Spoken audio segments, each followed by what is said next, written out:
Good evening,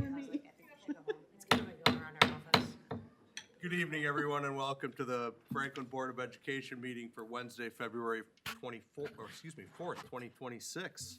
The meeting has been properly posted. Can we have a roll call, please? Yes, Mrs. Witkowski. Here. Mrs. Yank. Here. Mrs. Larson. Here. Dr. Khan. Here. Mrs. Sapersky. Here. Mr. Sprague. Here. And I am here. Thank you. Can we stand for the pledge, please? Pledge allegiance to the flag of the United States of America and to the republic for which it stands, one nation, under God, indivisible, with liberty and justice for all.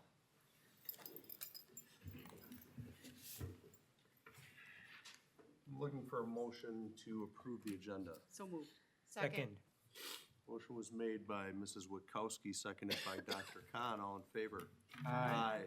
Opposed? Motion carries. Thank you. Franklin High School presentation. Mrs. Sapersky, please. Sure.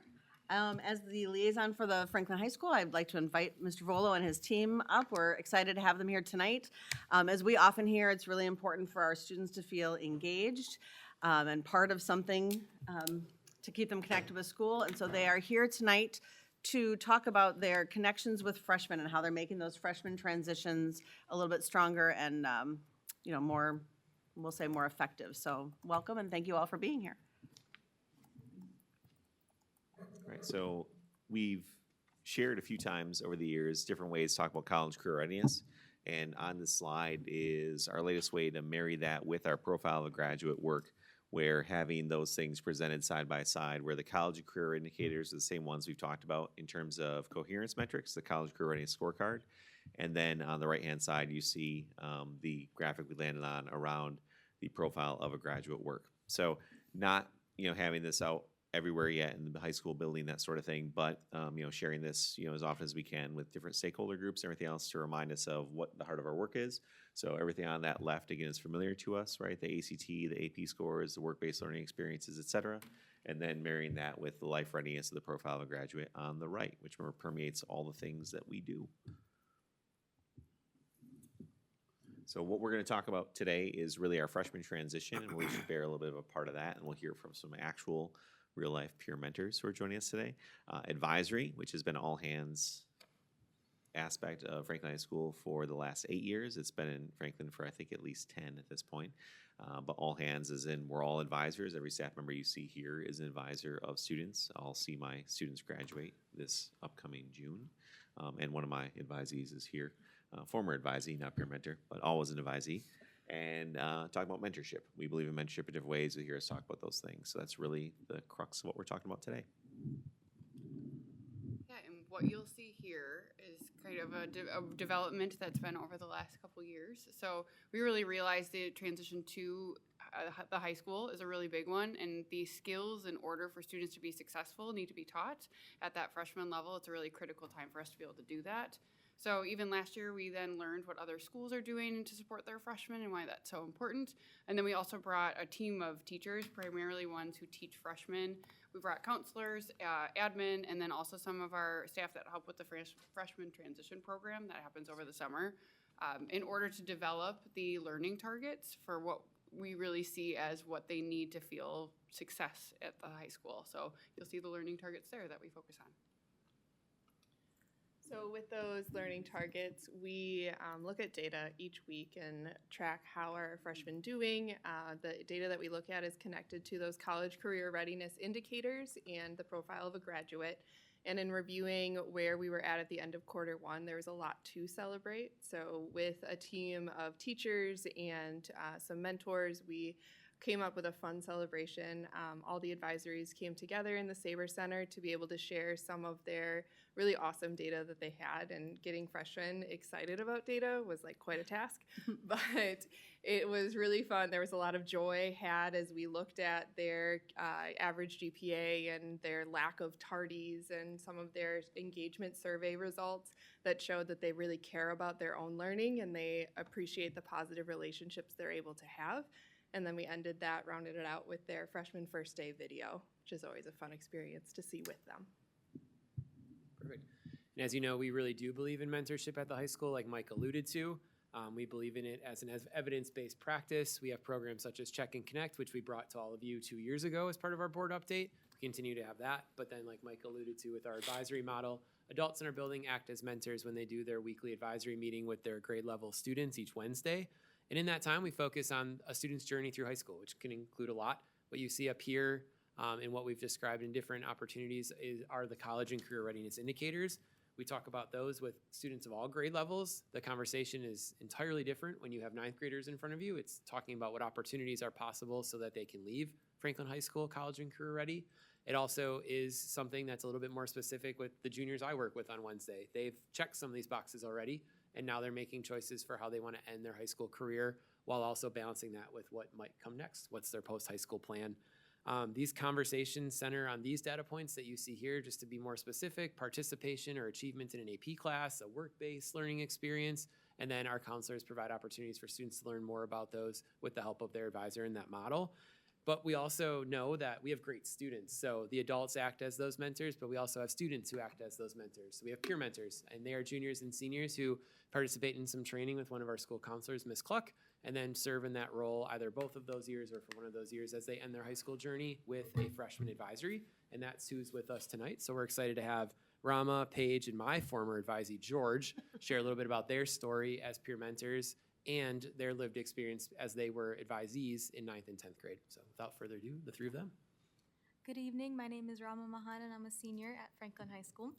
I've been a peer mentor for 2 years, and the transition to high school is pretty hard. You know, you have a new building, new teachers, and you go from the oldest to the youngest in the school. So it's definitely hard. I think being a peer mentor gave me like the motivation to want to help the younger freshmen, and I know that I'm a source that they can come to whenever they need anything. I feel like they come to me because I understand them more in other ways that teachers may not. Good evening, I'm Paige Walker, another senior at Franklin High School. I remember both of my peer mentors when I was a freshman. They were super independent and very kind. We participated in a lot of small group discussion each week, which inspired me to become a peer mentor. I've been a peer mentor for 2 years now. I chose to be a peer mentor because I love helping the young freshmen engage and become stronger students as they go through Franklin High School. It's not easy, but sharing some experience and teaching them independence and how to be successful as a student at Franklin High School is crucial. So I'm honored to be a part of the peer mentor experience, and it's super refreshing and exciting to engage in advisory discussion each week. My name is George. I'm a junior, and I chose to become a peer mentor because I thought that the ones that I had when I was a freshman were really helpful. They understood things a little different than teachers did, just because they were also students. And then wait, what was it? Sorry. Oh yeah, and I just liked how I saw familiar faces, because I came from a different school. I came from St. Alphonsus, so the first week of school I didn't really know many people, but if I saw them in the hall or anything, or any of my other people in my advisory, it was just nice to see someone that I knew. And the peer mentors that I had would always say hi to me in the hall and stuff and just be really kind. So that's what I kind of wanted to do this year, and especially in the freshman transition days I did over the summer too. I wanted to just be a familiar face that freshmen could see throughout the year, and if they ever need to talk to someone, come say hi to me or whatever, and I would just make sure if I see them to say hi to them in the hall and just be a familiar face to them. So before we get to any questions and comments you might have, one of these peer mentors also asked the current freshmen some of what they thought a peer mentor does. So Rama, thank you for doing that. So that's this video's gathered is hearing from actual real live freshmen about what a difference peer mentors have made for them this year. I enjoy having peer mentors because they push everyone to be the best they can every day. They are respectful and they are helpful. So I think having peer mentors is definitely a good thing. I feel like they're a lot of fun. They bring they're really nice. They help a lot, especially when people don't really understand what they're doing. They bring food, but yeah. I think peer mentors are pretty helpful because they stay in the class and help us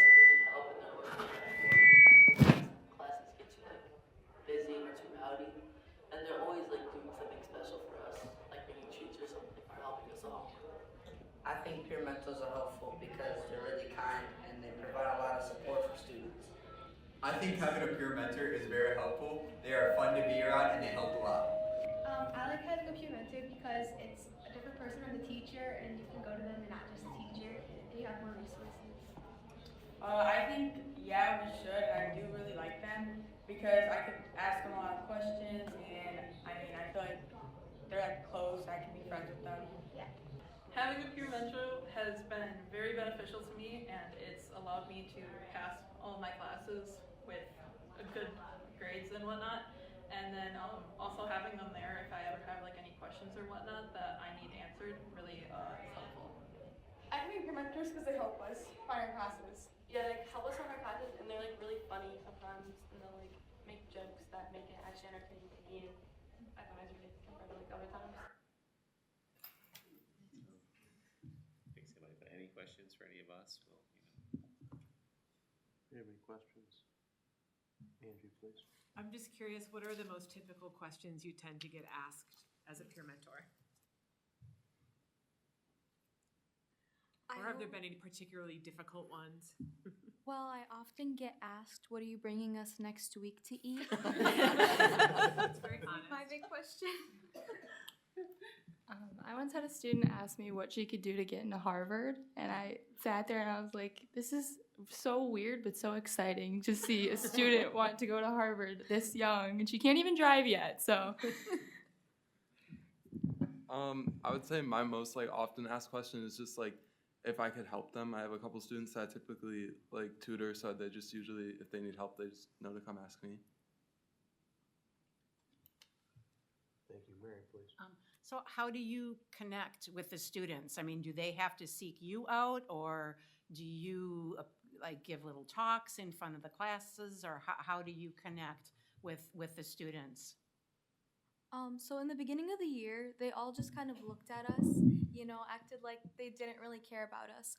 One thing that we did though was we made them comfortable. So, we kind of let loose a little, and we were a little chaotic sometimes with them, but that's what got them to really want to talk to us. We did, at least for me, I always went and I had to talk to them first, but now they come and they talk to me because they know I'm not here to judge and I truly care about what they have to say. I think our counselor who has helped start the peer mentor program, Mrs. Cluck, has done a fantastic job of giving us advice and spending so much time on training sessions, even starting as early in the summer to help us be more connected with the freshman class. And at first it's awkward. This is brand new faces for all of us, even for us, we don't really know how to speak to kids that are almost our age as well. But it's exciting. We get to have conversations and connect with them in very small groups, so it's not so awkward and almost very planned. We just kind of go into it with a fresh perspective and get to know them on a personal level as well. I would say that I got to know them through we usually split off into small groups to talk about things, which just makes them a little more comfortable to talk about their grades and just how they're doing in school and stuff compared to talking to a teacher, because that could be a little intimidating. And we usually rotate the groups, so we got to know all the students pretty quick, and now they're pretty comfortable and know who they can come to if they have certain questions about certain things. And I would just add that they're embedded in the home advisories for those freshmen. So they're with them every time they're in home base, and freshmen have a little bit more home base than the sophomores, juniors, and seniors. So you have your own group that you kind of know. You have a assigned group. You're not just floating around. Anybody can ask you anything. So you kind of keep them for the year, and then next year you get a new batch of fresh faces and new questions. Sounds like a great resource. The only comment which I have, I think it's a very good initiative and step, because especially as one of the students mentioned, is that when you're the oldest in the middle school and all of a sudden you're coming to a high school where you are the most youngest, sometimes there's a sense of intimidation that, hey, I'm now, so I think what you guys are doing as a welcoming, environment, just making them feel at home and ease is a very important step, because that relieves a lot of anxiety and also makes them a part of a family as such. Thank you for doing that. Thank you, guys. Thank you. Yes, thanks. All right, thank you, everyone. Appreciate it. Thanks, Al. You guys do a quick picture? Let me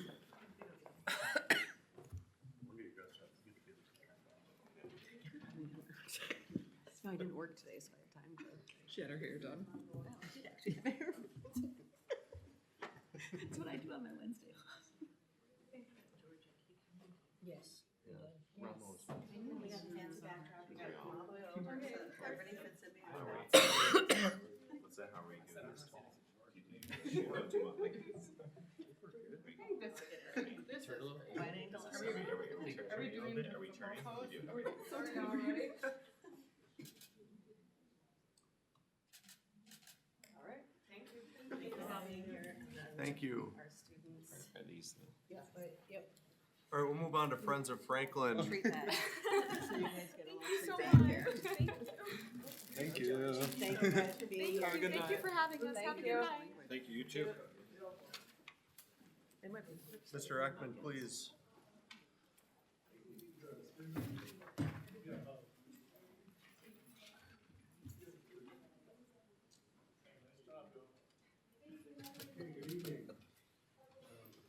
You're awesome. This is Stephanie Enrique, and I'm going to talk a little bit about Stephanie. Sorry. And talk about the Friends of Franklin recognition. So I've gotten to work with Stephanie for the last few years, and thank you. Okay. Hopefully it's working now and you can hear me. I can hear you better now. So Stephanie has been a partner of Franklin for the last several years, going back 4 years. And I want to talk about her partnership and her work building the District Family Engagement Liaison Program, being an advocate for students with disabilities and their families. And I didn't quite know how to explain it all, so I wrote a letter. And hopefully you'll give me a little time here to read my letter to the board about Stephanie and her recognition. So, dear members of the school board, I'm writing to recommend Stephanie Adrihan for recognition as a friend of Franklin for her partnership and engagement with the Franklin Public Schools over the past 4 years. Throughout this time, Stephanie has played a vital role in supporting the district's efforts to strengthen family engagement and build meaningful partnerships between schools and families. Stephanie works for CISA One through the Wisconsin Statewide Parent Educator Initiative, which we call WISPE. So wanted to explain that part. In her role, she serves as a liaison between families and school districts in the CISA One region, and the goal is creating better partnerships. And this is really important work because it's strong partnerships between schools and families are good for kids. So Stephanie, as I mentioned initially, Stephanie partnered with Franklin Public Schools 4 years ago in hosting and organizing listening sessions with families and district staff. She helped facilitate the sessions and helped to build trust and respect among families and school district staff. These listening sessions helped identify growth opportunities for improving programming and building partnerships with families in Franklin. Stephanie's partnership through the listening sessions validated parents' perspectives and allowed them to feel heard, while also allowing district staff the opportunity to identify next steps to improve the student and family experience in Franklin. Stephanie has also been instrumental in supporting the development of the District Family Engagement Liaison Program in Franklin.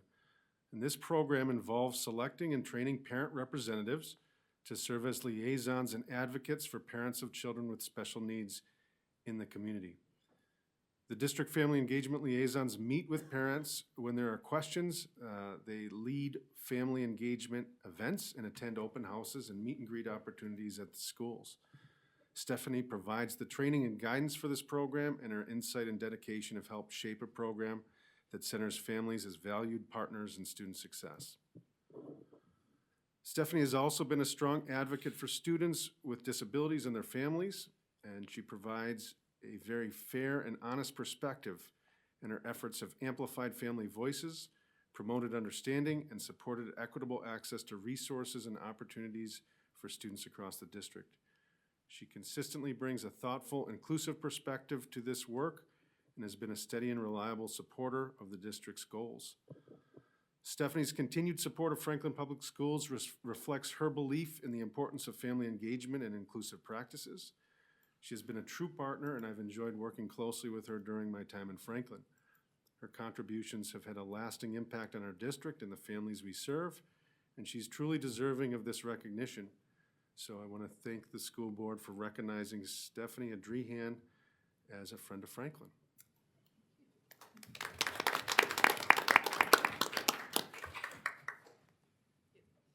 It has been wonderful to be part of the Franklin School District. I feel like I've seen a lot of you at different events, and it's also really exciting to work with a district that takes the information from families and actually puts it into practice. We don't always see that. Some districts have family listening sessions and the data goes in a folder. But I'm seeing you guys all take steps to really implement it, and I appreciate it. And your families appreciate it, which is clear when I'm interacting with your families. They are definitely recognizing the work that you guys are all doing. Thank you. And I'll just add that Stephanie interacts with a lot of families of children with special needs and a lot of district staff across the region. And she offers a fair and honest perspective on what's going on in school districts. And she shares the feedback openly and honestly, and will tell us what we need to hear. But she is an advocate for Franklin and speaks highly of the work we're doing. I also want to say, I also work with Stephanie on a project. I'm involved with Learning Disabilities Association, and we are also partnering with her on a parent project this year. So she's easy to work with and just lots of, brings a lot of skills and very easy to collaborate with. Well, thank you. So it's good to see you here. Thank you. Thank you. Congratulations.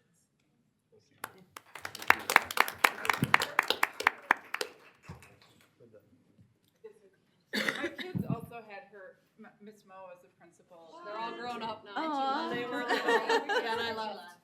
Then I left. Whoa, whoa, whoa. Thank you.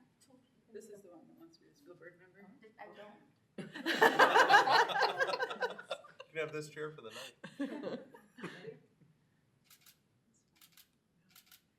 Thank you. Yes, we're back.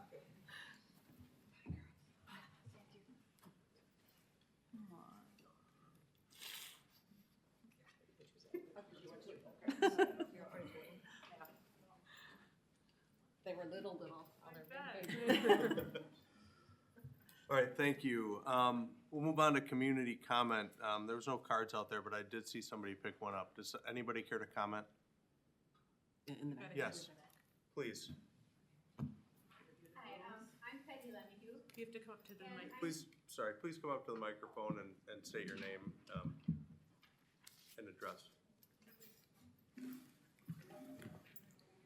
Hi, I'm Peggy Lemieux, and I'm a resident of Franklin, a grandmother with 2 grandchildren in Franklin schools. And I'm here to inquire about the walkout today for and against ICE. And my point for being here today is wondering, what has the school district, school board done to inform parents, teachers, students, et cetera, about the safety features around what could potentially happen if ICE comes into any of our surrounding schools? I think we need to be prepared. It's not if they're coming, it's just when they're going to come. And we need to have educated all of those different levels of people who are involved or could be impacted. And so I would like to know from the school board whether you have put together any guidelines or have had any communication with each one of those groups noted. I'm going to clarify the rules we can't comment on. Yeah. Do you wanna- We can't comment. I don't know if administration has talked about. I mean, It's not on the It's not on the agenda. We can't talk about it. Okay, But well, we'd be happy to get back to you with that information, and we'd be happy to put that information out. You're asking a question. Yeah, that would be great if you would get back to me, because I think there is a concern amongst parents and students as to ICE and their actions and their behaviors, and how should we be prepared, and what should we do if they do enter any or try to enter any of the facilities. We just need to know what is your thinking and what kind of parameters you've put in place. And there's actually been conversations with the different groups that are going to be impacted. So I'd be happy for you to get back to me. That would be great. Yeah, please. Do you have your- if you Yeah, I've fill got out my your card. I'll so put we it in the can have your basket. information. Yep, it's got everything you. on there. Thank you.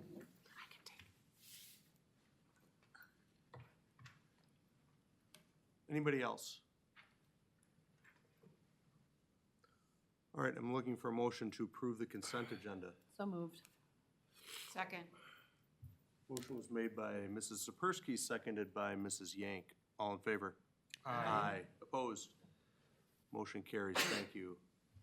School board calendar, regular Board of Education meeting Wednesday, February 18th, 2026 at the ECC at 6. School board workshop on March 4th, 2026 at the ECC at 6. Key communicators meeting Wednesday, March 11th, 2026 at the Cirque building behind us at 5 p.m. And Board of Education meeting Wednesday, March 18th at the ECC at 6 o'clock. District Administrator update, Dr. Bennett, please. All right, good evening. Thank you to the high school for being here to present this evening. I know many of them took off already and they've had a busy day, but appreciate hearing the updates. They were rather humble about the work they've done to really transition our ninth grade students, but they put a lot of effort behind that this year when they talk about the event that took place at the end of first quarter as a celebration in the Saber Center. There was a lot of energy and excitement. So really neat programming, and we're seeing more of that going on between 5th and 6th grade as they're really working on honing in on transitions and continuing conversations, like especially in those pivotal years where students are moving buildings, coming together different and learning starting to look different. So thank you to Mike and his team for that. And Cordell's with us tonight too to give us an update on athletics and activities shortly. So it's a very high school oriented evening of learning tonight. On that same note, little shout out to our varsity bowling team as they're going to advance to state this coming weekend. And so that takes place at Dale's Weston Lanes in Weston, Wisconsin, starting Friday and through the weekend. So if you're looking for an event to spectate at, I think you can take some spectators at the bowling alleys, but it's a little bit smaller than our usual venues. Another exciting moment for us as a district, and you're going to hear more about the wellness clinic from Ms. Lancor and Mr. Cromie this evening. We have Claire, Yvonne, and Erica with us, our staff through Proactive MD and the FPS Wellness Clinic, but we opened up appointment options today. This week. We open up the doors officially next week for appointments. Obviously, we've had virtual visits and things like that going on the last few months, but we're really excited for this pivotal moment to take place. So you'll hear a little bit more about that shortly. Saber Center has a couple upcoming performances. So for Valentine's, we have the FHS Jazz Cabaret taking place at 6 p.m. And then our high school teen edition of the Broadway musical Chicago is taking place near the end of March, March 19th through 22nd. So if you're interested in seeing one of those shows, reach out to Tracy Stewart and he'll ensure you have tickets. Another exciting moment for the high school this week is that if you've driven through the high school lot and looked at some of the work taking place, the dugouts and the press box for the baseball diamond are being erected, put together, and we're working with C.D. Smith and Egerton on those projects. They were able to bring in our Construction 2 students, so they got some different experiences through that work. So it was nice, especially having our own build of a house taking place also. We could pull the students off that site for a day, do some different learning in masonry and things on site, and also have some ownership to that project. So it was exciting. And also this week, our high school students, about 29, were able to go to, I think it was in Greenfield or Greendale, but the Hands-On Healthcare Careers Expo. So there was 35 different demonstrations at this expo for students to explore different areas in the healthcare fields, learn a little bit about pathways and options that are out there. So a lot of excitement going on in the district, really high school focused with some of those updates this evening. Thank you. Thank you. Board liaison reports. Does anybody have any reports? Maksud, please. So I'm the liaison for Southwood Glen School, Elementary School, and I had a tour and a visit with the principal last Friday, and he, coming from the Milwaukee Public School District, it was definitely very helpful and new to him to have a mentorship program where the instruction coaches, in our district, which he find very helpful. Also, in his first 100 days, he has been trying to find what is important for the students, staff, and the families, and by being very visible, for example, being in pickup lanes, in classrooms. And the top 3 goals, which he set for himself, was increasing the literacy achievement, working with the special needs families, and also behavioral, working with the SEL, social emotional learning, for the students with special needs to address their concerns as such. Touring the school definitely was, again, always refreshing to see the young learners engaged, and because of the geography of Southwood Glen, it's surrounded by most of the older homes. There's no new developments. The concern again, which was brought up, was the decreasing enrollment, and how are we going to address that as a district, because there are no new homes being constructed there, and then most of the families have kids already grown up, have left, and sometimes most of them are empty nesters. So that was a concern of how we will continue to have good amount of teachers and continue to have, students, because if there are no new families moving into the homes, or the new construction which is not available there, how are you going to sustain that? Which I felt was a very concerning question which you brought up, a very reasonable question which you brought up. So, of course, we don't have answers to that, but hopefully, there'll be some new families moving into some new homes, or some turnarounds, and hopefully we'll get more students, which is always refreshing to see new faces in the district. That's my update from the Southwood Glen. And Thank you. Anybody else? I made a liaison visit to the high school. I'm not gonna have a nice conversation, but you already heard our presentation, so. Thank you. Anybody else, or school and community engagement reports? Angie, please. I forgot the first one I wanted to mention, but I did want to mention that I'm up to my ears in dance. So the high school dance team is returning to state this weekend in lacrosse, 23-time state champion, going back to hopefully defend their position. So that will be exciting. And then I was invited back to a school that I read with last year as part of the Read Aloud program. It was National Read Aloud Day. And so Mrs. Eifler, Robinwood, she's a friend, invited me to come back and read my book to the first graders at Robinwood today. And it was just, it's always fun. You forget how much young children love to be read to. So that was nice. Thank you. Mary, please.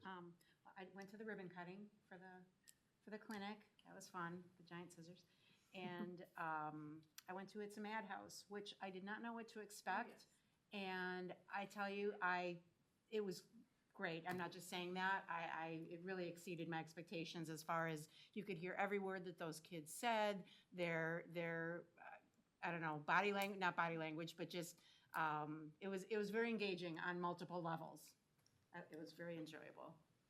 I would second that. I was going to say I went to the Madhouse too. I took my husband and my aunt, and they really enjoyed it. My husband, for days afterwards, kept saying, wow, those kids were really talented. We know who's going to be in drama club. So it was very impressive to find out those were middle school students. That was a very good show.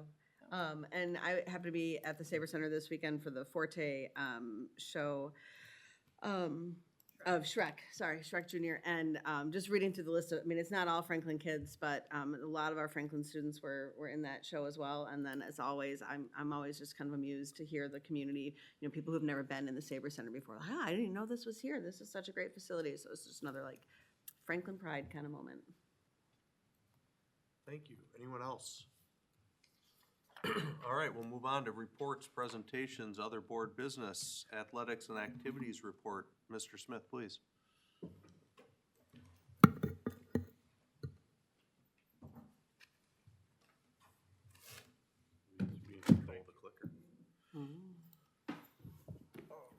Good evening, everyone. Welcome. I thought I would add some color a little bit to my presentation for you tonight, just with some photos and video from last year, along with the report itself. So just as I always do, I'd love to run through some of this. Obviously, I know you've read it already, a lot of it, so I won't belabor any of it, but I'll hit on a couple of them, and obviously feel free to ask questions. Happy to elaborate on anything. And I will get to this. I'm giving it away already. I'm giving away the surprise flag football at Lambeau. But again, thank you all. I'd first like to say that all of you, and some in attendance as well, it truly does take a village. I realize that every day more and more, how much it takes to make all this happen. So thank you all for your time. And I'm happy and excited to continue the work. The first thing I would like to talk about is just the number of programs we have. Right now, it's hovering right at 60, and I say hovering because a theme of ours up at the high school is that kids always have an idea, they have a thought, they have a club, they have a something they want to do. So right now we have 31 athletic programs, right around 29 clubs that are pretty high functioning, a couple that are in the works that they want to start. So. I think for us, the constant battle, challenge, and fun part is scaling at the right pace, doing the most amount of stuff, but doing it in a way that all the kids can do the things, but they're not spread too thin.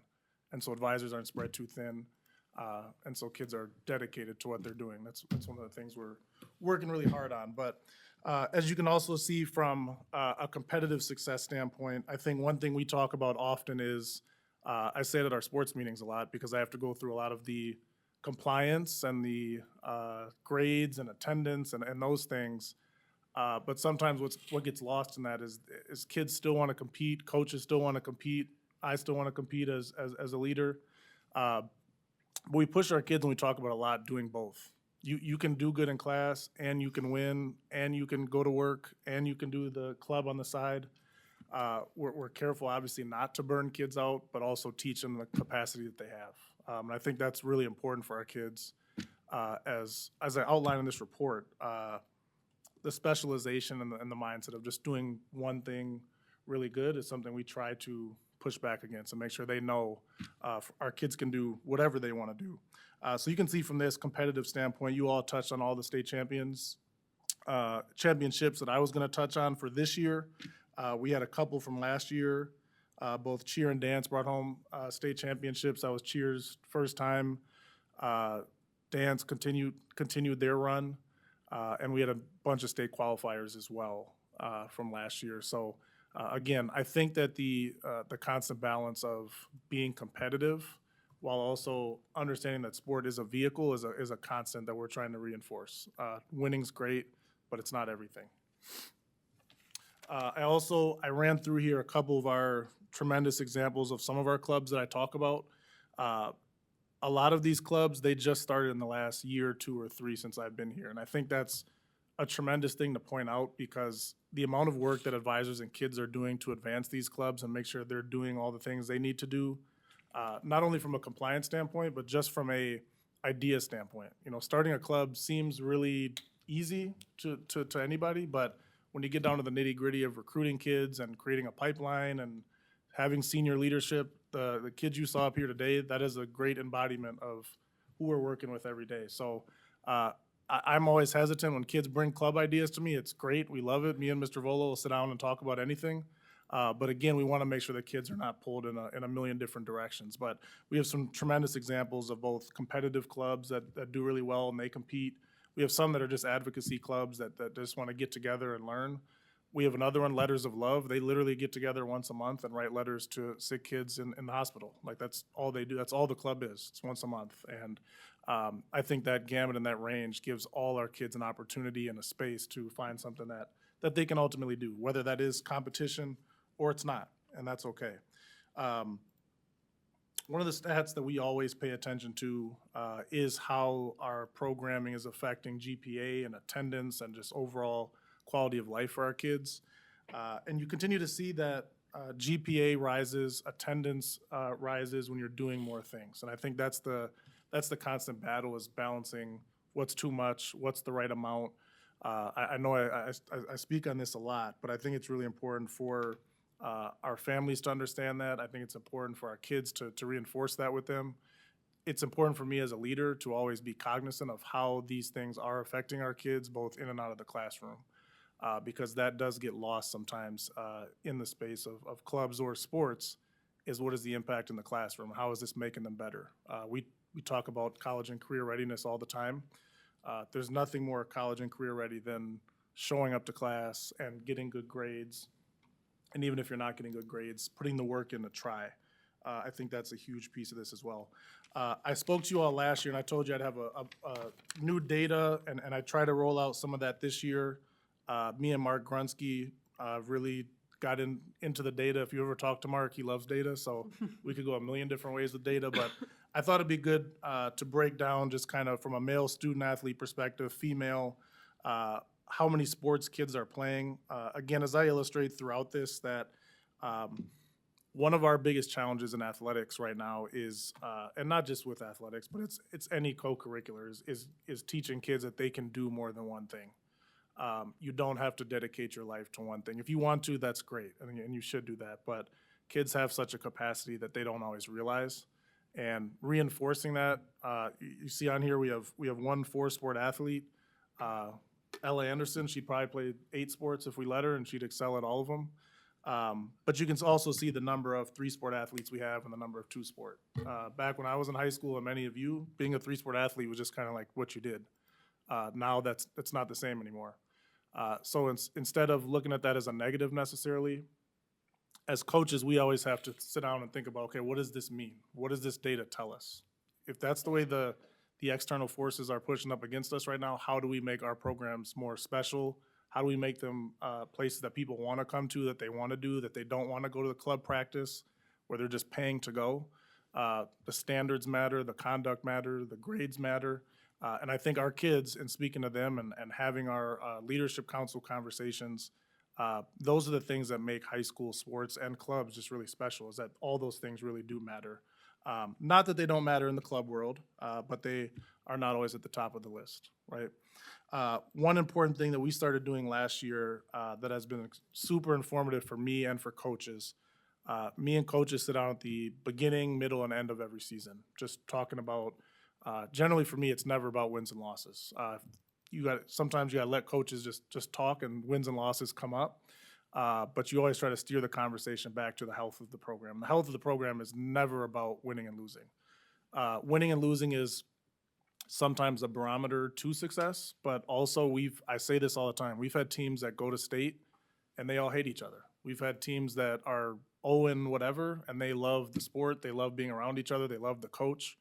And that's always been a telltale for me of the experience is not about winning and losing. So we started doing surveys for both families and parents and our kids last year. And I think it's been super helpful for me and for coaches, just in learning and understanding the vibe, the perspective, the emotion, the feeling from all those different stakeholders. And while I tell coaches all the time, just take it with a grain of salt, listen, look inward. That's kind of what we always talk about as coaches, is just look inward. What can I take out of this? What can I change? What can I modify? But I think that is one of the ways we've been able to hopefully improve all of our programs, increase participation, little things like communication, the bus schedule, having late practice, having Easter practice, having over break practice. Little things that a lot of folks don't think about are things that we've been able to receive and hear from these surveys that ultimately they could be quick little fixes for myself or for any program that has really helped steer our program forward in whichever way. I think when you talk about cut and non-cut sports, obviously with new facilities coming, the restriction on facility space will be not as bad as it was before. But I think we still talk about how do we scale properly. If we're gonna do intramurals, if we're gonna have space for extra activities, how do we make sure we're doing them, have proper supervision and guidance and all those things? Because another thing we talk about a lot as coaches is the balance of, do you keep 18 kids that 9 of them play, or do you keep 10 kids knowing 9 of them will play? And every sport has a different version of that. So you're always thinking of how to be creative, how to engage kids, but also you don't want to put anybody, kids, families, parents, anybody in a situation where you're on the team, but I don't see a path for you to play. So figuring all that out is a constant battle, but it's been a good one, and it's one that we can now plan a little bit more around how many coaches you have on a team, how much staff do you have, who is the head coach, Some of our programs, like bowling, is a perfect example. I can't speak to bowling 10 years ago, but from what Coach Spot and that program has told me, bowling has every year, it's taken off. It's been something different. It's a unique sport where they don't play on a field behind the school. You know, they're going somewhere else. So every sport has its unique nuance and has its unique perspective and way that they're going about building program. Bowling has increased in numbers every year. Most of our sports are increasing each year. Some, I don't think you can fit any more kids on the track team or the football team, but most of our sports are seeing constant improvement in their participation. I think the middle school, the important part of the middle school to bring up is just that the middle school, when I look at it just from an enrollment standpoint, it would be a Division II high school if it were a high school. And what that means for high school athletics, or even some of our clubs, is that you have such an overwhelming amount of enthusiasm at the middle school. And talking with Brian Karalevich over there and him acting right now as kind of the AD over there, there is a demand for even more sports. There's a demand for more levels of sport. There's a demand for more club opportunities. And knowing firsthand the middle school, it's a whole different perspective of learning and teaching and coaching at the middle school and at the high school level. So again, you always go back to, can we get people to supervise these, to coach these, to be around these?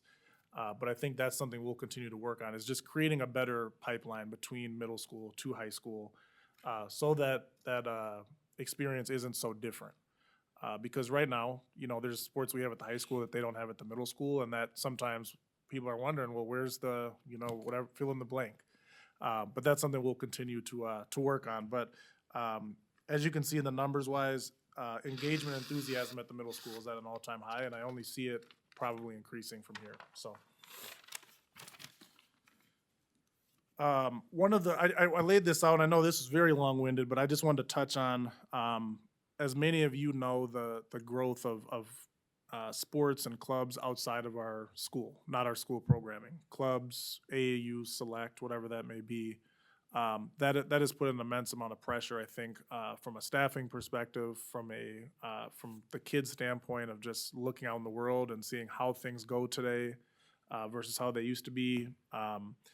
That's probably our biggest external challenge right now, is just how do we meld the two together?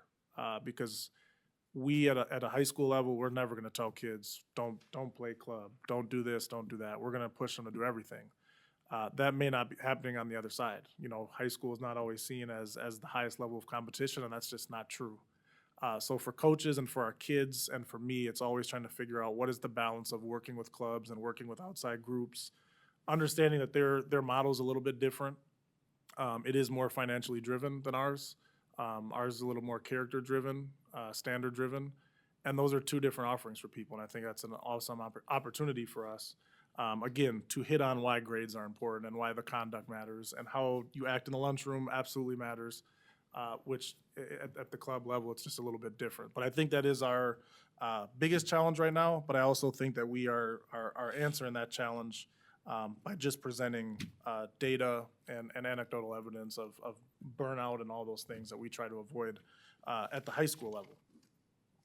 I wanted to talk a little bit about initiating a new activity, and I already gave away the flag football video I have, but we've had, like I said, a ton of opportunity and want to start a new thing, whatever that thing is. Our biggest example last year was flag football. Girls flag football is one of the fastest rising sports across the nation. It's the fastest in Wisconsin right now, right next to girls wrestling. Pickleball somewhere right there as well, but last year, we had, it came to us from the Green Bay Packers. They are kind of overseeing the statewide initiative around girls flag football. And my initial thought was, okay, the Packers are doing the flag football thing, okay. But then I started to do more research. I reached out, talked to the Packers myself. They were giving out $5,000 stipends to any school that was going to start a program, and that would help with jerseys, with stipends for coaches, for whatever you wanted to use it for. And that piqued my interest because I know that Powder Puff at our school is a really fun. If you've never been to Powder Puff, come to Powder Puff this homecoming. But I knew the appetite was there. I just really didn't know who wants to come one time in the fall to play powder puff and who wants to be on the flag football team with practices and structures and plays and all the things. And we had overwhelming engagement in that. We had 52 kids come to the initial just info meeting. We have another one next week for this upcoming year, and we already have 75 girls that are interested. And last year, Coach Kobe and Coach Curtis took that on, and it was awesome. It was a culmination of all of that hesitancy and worry you have around starting a whole new thing, because there is a lot of that in my position, because you want it to be a good experience. You don't want to just do something because people are doing it. And flag football turned out to be awesome. We hosted 3 kind of round robin tournaments at the high school. The girls had their own conference they played in. They played Port and Muskego, and consistently there ended up being about 30 girls that played on the team. They got to play at the Don Hudson Center, then one tournament up in Green Bay. And then I'll show you later, a couple of them got to play at Lambeau at a halftime of a game. So I think that's the work that we do sometimes, the end is hard to see. And when you can see things like that, it piques your interest in your brain to say the work it's all going to lead to something eventually. And that was a really cool opportunity. So we'll continue to do that. I think we continue to push to figure out even more specifically, how do we get more of our young women involved in sport, and getting them, working out, whether it's in the weight room or just with their sport, because I think that's a tremendous opportunity. And I think, again, the appetite and the engagement is there, and I'm really excited to keep that going. I also want to touch on just our kind of a new process we had for working with coaches in their development and growth. Couple years ago, we got together, it was me and about 8 to 10 coaches, and we worked with an AD friend of mine who has opened his own consulting business. He's about a 35-year AD, he's kind of like on the other side, and he's kind of getting ready to retire, but he wants to give back so much. So he worked with us and our coaches to kind of come up with an evaluation tool from a coach's standpoint that wasn't just checking a box of like, did you do the things this season? It was more of, how did your season go? What were the challenges? What are the things you're thinking about 12 months from now? What are the things that are important for the athletic director to know? What are the things that are important for your kids and your families? And some of that self-reflection I talked about and looking inward kind of started with that evaluation process. And for me, it's less of, with any coach, are you coming back next year or not? It's more of, what are you thinking about? Where's your brain at? How are you personally? How are you doing coaching-wise? How are you doing mentally? How are the kids doing? What are the challenges? Because I'm not at practice every single day. I wish I could be, but I rely on coaches to give me the temperature and the pulse of their teams to understand and know how are things going. And that's a really important question that coaches have told me in the last couple of years. That's not a question they get probably enough. It's just, how are you doing? And that question will usually lead to like a 20-minute answer, and it's always a good answer. So if you ever see one of our coaches or advisors around, just ask them how they're doing, and they'll appreciate that question. But I'm really proud of that work, because it really was all the coaches and me coming together and knocking that out. The last piece I wanted to touch on specifically was just our signing days, and I have another signing day photo in here as well. But we just had a signing day today. We had 5 kids sign to go to college. We had 3 football players, a golfer, and a lacrosse player. So even our signing days are starting to see more diversity in club and sport diversity in terms of what they're doing and why they're going to college. Lacrosse scholarships weren't even a thing 15 years ago, and now they're becoming more and more prevalent. And even so, back to flag football, I was just on a webinar the other day, statewide, state of Wisconsin. There were several colleges on there that college girls flag football coaches now are also happening. And they are actually scouting and coming out to high schools to give out maybe not full ride scholarships, but money to play flag football in college. So I think those signing days are not only great for our kids, they love them, and they love the adulation and just the moment, but I think for families, they love it more than anything, because it is a culmination of a lot of work to get to not only a 4-year high school career, but getting to play college and just what comes with that. So that's a special opportunity, and today we had 5. We've had 12 total this year. And I think we had 24 last year. And I think the next iteration of those is going to start to be outside of sport, but even within our clubs. What are you going off to do? You know, it doesn't have to be about what sports you're going to play. What trade are you going into? You know, are you going into the armed services? Whatever you're doing, let's celebrate it. So any way that I can start to celebrate our kids more, to open their eyes, to again to push their capacity, to help them, I will do. And with that, I wanted to, I'll show you just a couple of things from last year that I thought were really cool. And this was by no means everything from last year, but it was just a good amount of things. And I think a good mixture of all the stuff we have going on up at the high school. So this is mock trial at state. They actually had 3 people place. I won't explain the entire governance of mock trial, but having this many people go, having that many people place was really an awesome opportunity for them. They brought on a couple years ago an adjunct professor from Marquette Law, so that has been eye-opening for all those kids of just how they can get to where he is at some point in the way of mock trial. This is our ski team. If you've never been over to Crystal Ridge or the Rock over in that area and watched our kids ski, this was last, I think, December. But if you've never got a chance to do that, downhill skiing is an incredible thing to watch. It's scary and it's all exhilarating all at the same time. So if you ever get a chance to go check them out. This is our band this was from earlier this year. They were out there competing in the rain and came away with a couple trophies. But our band kids, if you're familiar with the band, they rain 90 degrees, 100 degrees, like they're out there doing the thing. And it's really fun to see them compete. This is cheer from last year. Again, this was the first time, I think ever, if not in a really long time, that they had placed at their state competition, let alone won an entire division. So that was huge for them, and that's another program that we're still trying to, they're growing every day. We're trying to scale them in the right way and get them doing the thing. This was bowling state from last year. This was one of our kids that placed individually statewide. And bowling is one of those sports, and I know we're in the NIL era, but he actually got a cash prize for state, which was I think it's just $300, but still $300 for me back in the day, that would have been a lot of money. So it was awesome to see him place there. Our Women's Empowerment Club, this is a group that started just last year. They now consistently have 80 to 90 participants in this club. This was Miss Marcy that came one of the days. She was a naval officer, and she had an incredible story of just like, you know, fighting the men through her battles and getting all the way up to the top. And that's why she came to the club and loved the idea of it. And she came and she asked me, like, she had like Secret Service clearance or something. I'm like, Miss Marcy, you just walk in and we got you. Like, you don't, it's all good, you know? But you could tell she was just super diligent, and just hearing her story, she had just the passion just burning, like still to this day last year. So it was really an awesome thing to see.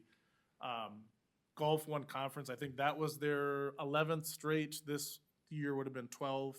Brandon Johnson always makes me a reminder of that. But the girl in the middle, Emily, actually, she was one of our signees today at college. So again, this stuff all comes full circle, and that's why it's really fun. This swim was a really special example for me of that's 2 first-year coaches there. Coach Travis has been around for a little bit, but Coach Annika was a first-year coach, and she's 23 years old. She's not from Wisconsin. We kind of found each other through whatever which way, and she built a strong enough bond with the kids, and they ended up placing at state. And you can see there they got Coach Travis and Coach Annika some flowers, and that team culture had been one place, and we got it to another, and it happened all within a year. So that, again, it was just a special opportunity for me to showcase some of our kids and our coaches, and we had a conference summit last year, and this was really fun. This is actually Paige, who was just here presenting a little bit ago, but these kids only see each other from other schools when they're competing, and usually they're not happy to see each other. It's generally like, I want to, you know, tackle that person, I want to hit that person, whatever. Each school brought 5 kids, so there was 50 kids in a room, and they were all just working through different activities. We met each school as an AD. You went around, you kind of met the kids from other schools, and again, it was a tremendous opportunity for our kids to understand and learn that there is some diplomacy with sport. You don't have to always hate each other. You're not much different from one another. So that was a really fun experience as well. This was Gabby Mars' signing day last year, and again, this is just one of the signing days we did, but Gabby's was super awesome just because she had so many people there. It was a huge deal. She had all the balloons. There was way more balloons than this, I promise. But we only could get so many in the picture, but it was just awesome. And again, this is just a classic example of how much pride there is around any particular kid, but this was a really, really awesome one. And then the grand finale was our girls playing some flag football at Lambeau Field. So I thought I'll let this run just for a minute. Girls flag football teams. Each school has their coach alongside their QB and 2 wide receivers. Representing Franklin is QB Lily McQuarrie, wide receivers Kaylee Mueller and Kaylee Anderson. And representing Greenfield High School's quarterback Eddie Anna Velez and her 2 wide receivers Rita Abdelaziz and Ashlyn Dobson. Okay, ladies, let's do this. Each QB will have 2 throws. Franklin, you're first. Let's go, ladies. Cheer 'em on, Lambeau. Here we go, ladies. Cheer 'em on, Lambeau. Let's go. This was at halftime of the Bengals game. So this was not First like one. pre-game when no one's Good there. arm. Everybody's there. Nice. Yeah. That's a catch right at the 50. Here we go, Greenfield. They got it at the 50. How far can you go? Oh, almost. Okay, That's all right. Franklin, You here get we go. one more. One more. Let's go a little further. Last one. Bob's away. Nice. Here we go. We got to get it over the 50, Greenfield. Here we go. Launch it up. That's a catch. Give it up to Give it both up teams, for Lambeau. Lambeau.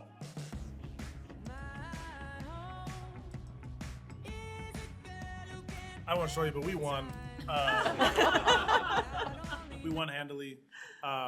Again, I will just give one more. Our first time when we went up to the Don Hudson Center, it was our first competition. We had no idea what this was going to be. We had no idea what flag football would look like for our girls. There was like 20 teams there. We ended up winning the skills challenge, and we took second in the actual competition, which, again, no idea where this was going, but it started from one place and it got to another. And again, I think the consistent thing for me and for all of us in athletics and activities is just the idea that we have to keep scaling and growing and doing things to make sure our kids are doing what they want to do and the stuff that they're interested in. But we want to do it at the right pace, so we do it in a quality fashion and not just for a numbers fashion. So with that, I'll take any questions or anything. Thank you. Cordell, before they ask questions, I'm wondering if you've calculated the mileage you've put on your own vehicle this year, because I hear that you're out all over the state at all these Yeah. events, and I think that's quite impressive, so. Yeah. Thank you for being so present, but honestly, you probably should calculate your mileage, because it would Yeah. be Yeah. quite entertaining for some of us. Yeah, we'll see. Dance is in lacrosse, and then basketball's in Minnesota this week. So we'll put some more on there. One straight shot. Yeah, it all kind of runs. It's in the same neighborhood of the state, so and other states. So Anybody have any questions? Well, I guess, Please. can you just maybe explain, you talk about scaling and quality, and what does that mean for me as? yeah, I think a lot of times when whether it's kids bringing it to us or it's even families or parents in the community saying that we should be doing this, and I'll use Forest Park as an example. Forest Park's growing. Our school, whether growing or not, we have the kids and we have more kids that want to do stuff. That could be sports or clubs or whatever it is. If you do too much too fast, you end up doing it somewhat haphazardly and sloppily. And something like flag football, for example, when you have that amount of kids that want to do something, you have to then figure out what does the coaching look like, what does transportation look like, who are we playing. And when that starts to happen over the course of one sport or two sports or three clubs or five clubs, that's where you have to really start to, I think, when I talk about scaling, you have to do that at the right pace where you have the proper stuff to do that.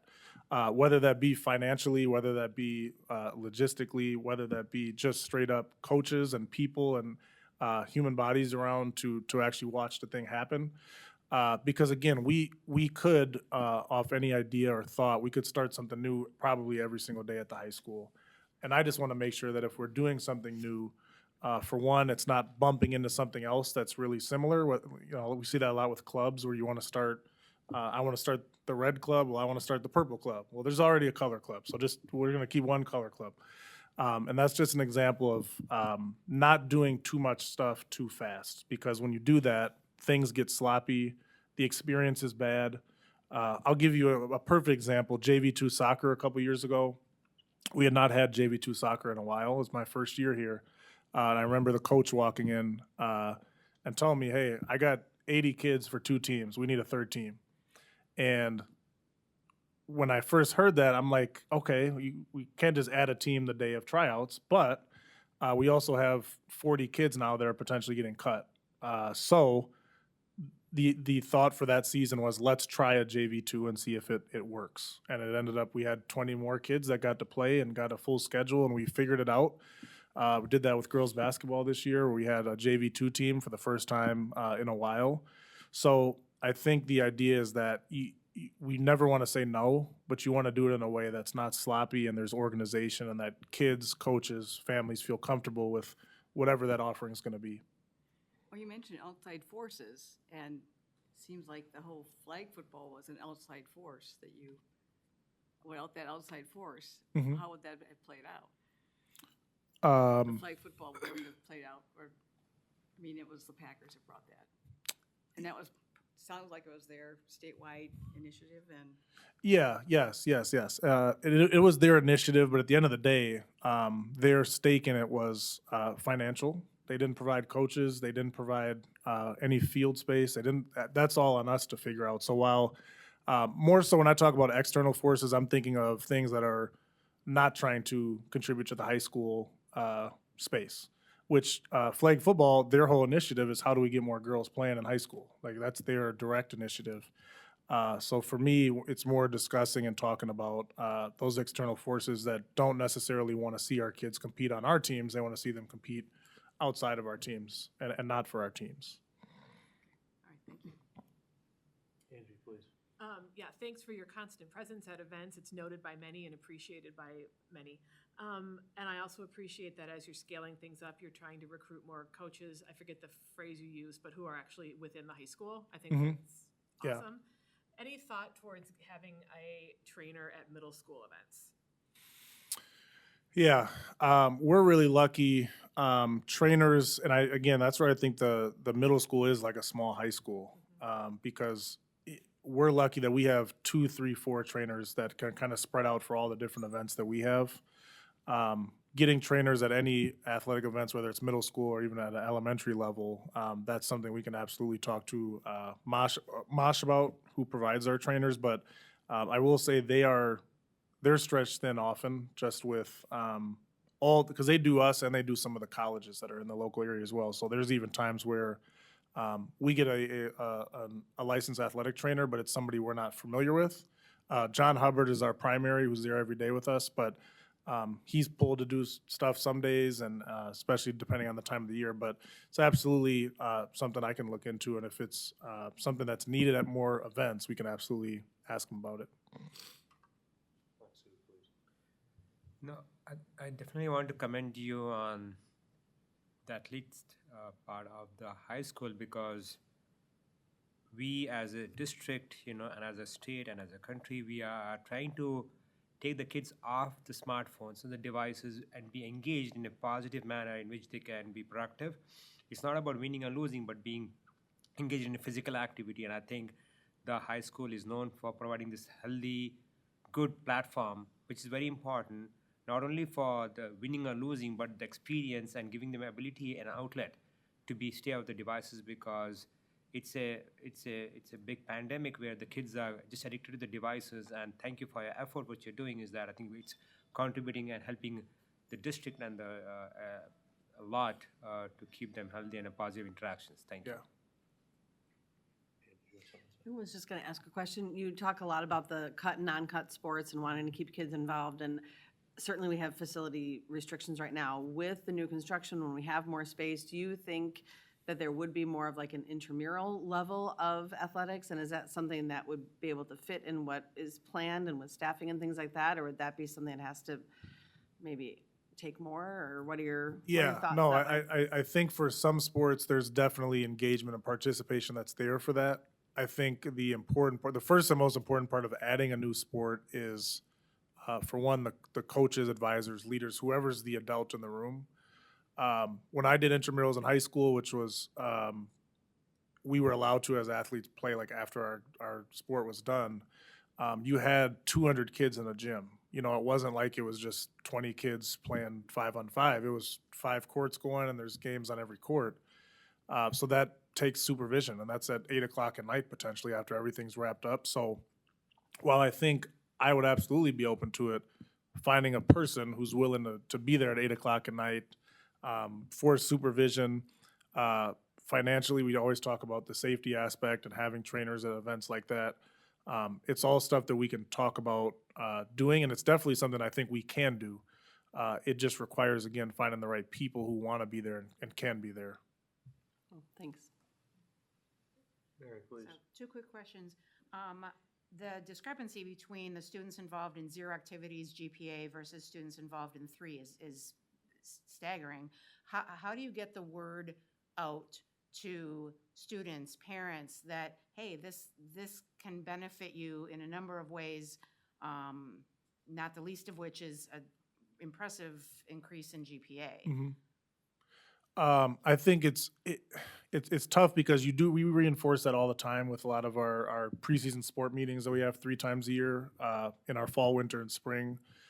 That's a message that we're constantly getting out there. Sometimes the hard part is that the folks that are not doing anything, catching them at something at an event like that, they're not there. So really the challenge for us is, if you've been up to the high school, you probably see me walking around asking kids what sport they're playing. And a lot of them, the ones that I know aren't playing anything, that I know would gain from it. A lot of the other external forces that we talk about, one of them today is work. And that's one that I didn't really ever face when I was in high school. And it's not one that a lot of our coaches understand or can necessarily have the perspective, where a lot of our kids are constantly saying, if I'm not playing a sport, it's because I'm working to get ready for college or to go to trade school. And that's not something we can change, but it's something we can talk to kids about, and understanding the time commitment and their capacity and their ability to do multiple things. But I think the message to our student athletes and our kids that are involved in clubs, they know that message, and they're the ones that are reaping benefiting from it. The ones that are doing 0 activities at the school, there's a unique conversation that has to happen around why you're not doing it. And once you dive into that, sometimes you get an answer, and it's not something you can really refute. When a kid says, I don't have 2 parents to pay for college, I gotta make some money and get myself ready for college, I kind of look at them like, I get it, but how can we help? So, yeah.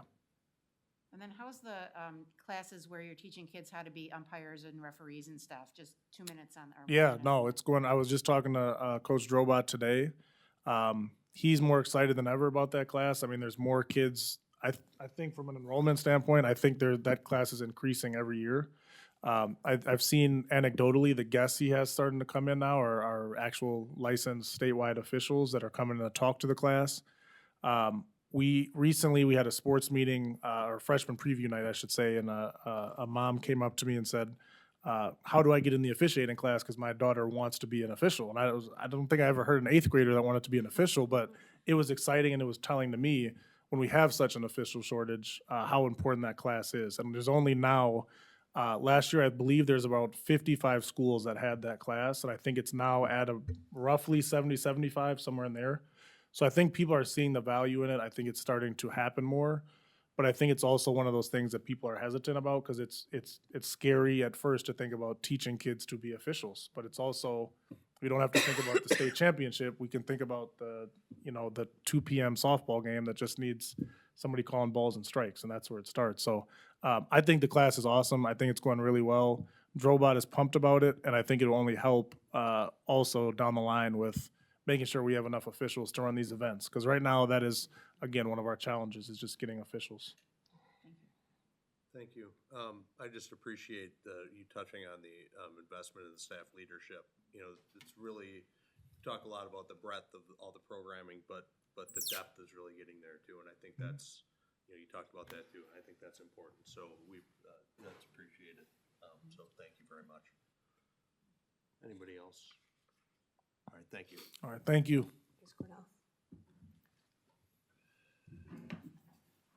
All right, resolution authorizing the issuance and sale of 15,930,000 general obligation refunding bonds, Series 2026A. Andy, please. So we'll have Aaron Bushberger from Ellers come up. He'll be presenting on their behalf tonight. First thing to note, the 15,930,000 will move to 15,785,000 based on the very positive sale we had today. As was noted in the email where the day sale report was sent, we had 14 bidders, which is incredibly high, probably 50% higher than most of the bonds that go out for sale, get bidders on. Our actual interest saved increased by about $216,000 from the anticipated, so it's over $1 million. Net present value is up about $209,000 to $783,500 or so. And I think one of the most important things prior to actually selling our bond, we had our bond rated by Moody's and again received the AA1 rating, so 2 bonds in a row. So pretty awesome. And then I'll let Aaron fill in with any details I missed, and then really direct questions can go to him as well. Sure, yeah, good evening. Thanks so much for having me here. Andy kind of stole all my thunder, which is good, but no, really excited about the bond results we had this morning. As Andy mentioned, we had 14 bidders. As kind of a general rule of thumb, we like to see at least 3. And so we're really in the market at the right time and got those 14 bids. The low bidder was Loop Capital Markets out of New York. Included in that sale day report is a bid tabulation that shows all the different 14 bidders. You experienced nationwide interest, so we had bidders from all over the country, which we really like to see and really is indicative of where the municipal bond market is right now. So as Andy mentioned, a little bit higher savings than what we were originally projecting. We've seen some continued decrease in interest rates, which really turned out well. So as I mentioned, the bid tabulation is in your packet. There's some financial schedules included in there as well. And then finally, just the rating report from Moody's is included as well. And I will mention that, again, Andy did a really nice job representing the district. We go through a rating call that typically lasts anywhere from 45 minutes to an hour. They have a lot of questions, and Andy did a nice job of sharing kind of everything positive you have going on in the district. And that was really reflected in that AA1 rating. So again, that rating is the second highest rating that you can have. So overall, really good news. And so you have the resolution in front of you for approval, but I'd be more than willing to answer any questions you might have. So what was the TIC, the true interest cost? The true interest cost was 2.63%. And so back in January, we were assuming 2.86. Yep. All right. So. So it's really the interest that drove that, not the premium and the other kind of bidding that went around that? Yes, That right, was- yep. That's what drove the goods. Yes, yep, the premium, as Andy initially mentioned, was pretty close to what we were expecting. Thank you. Can you restate the dollar value that we're gonna be? 15,785,000 even, and then everything else would stay the same. I move to approve the resolution authorizing the issuance and sale of $15,785,000 general obligation refunding bonds, Series 2026A. Second. All right, motion was made by Dr. Beer, seconded by Mrs. Sapersky. Any further discussion? All in favor? Aye. Aye. Opposed? Motion carries. Thank you. All right, thank you very much.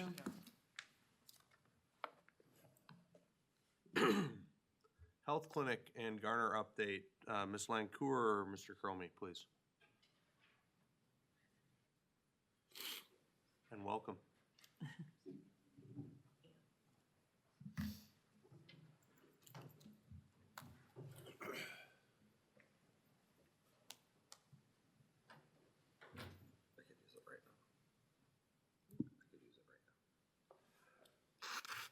Do you want me to take it or you? Yes, please. Okay.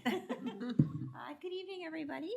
As mentioned, we're doing kind of an update on the FPS Wellness Clinic, as well as Garner, and I want to start with the clinic, and the kind of way I want to kick it off is our wonderful, wonderful team that is going to be working at the clinic is with us this evening. So I'm going to have them introduce themselves and just talk a little bit about how things have been going to get everything up and running, what they're excited for moving forward into next week when we officially open, and anything else they want to share. So, Dr. Erica, please take it away. Yeah, so my name is Erica Lynn. The doctor part of my title comes from a doctorate of nursing practice. I'm a nurse practitioner, have been for almost 10 years now. Oh, do I need to? Yeah, go ahead. Okay, I'm good. Okay. My RN career was all at the Milwaukee VA. Okay, perfect. So, so I have a mix of inpatient experience, and it was in graduate school, in nurse practitioner school, that I really fell in love with primary care, with wellness, with prevention, with joining with people in their everyday lives, their everyday journey of health and well-being, chronic disease management. So I really look forward to getting back to just really helping people with their everyday lives. I'm Claire. I'm the nurse at the clinic. I'm just going to say that so far, since the phones opened, I think we're getting a good response. We have a lot of appointments that are popping up, mostly through the portal. I've only received a few calls so far, but everybody's utilizing the portal pretty well. One thing though, I think I'm getting questions on how they can use the portal on scheduling some appointments. So I don't know if maybe an extra email going out, maybe just with directions on how to utilize it a little bit easier for them. That might be helpful. But other than that, it seems like we're a strong opening for us right now.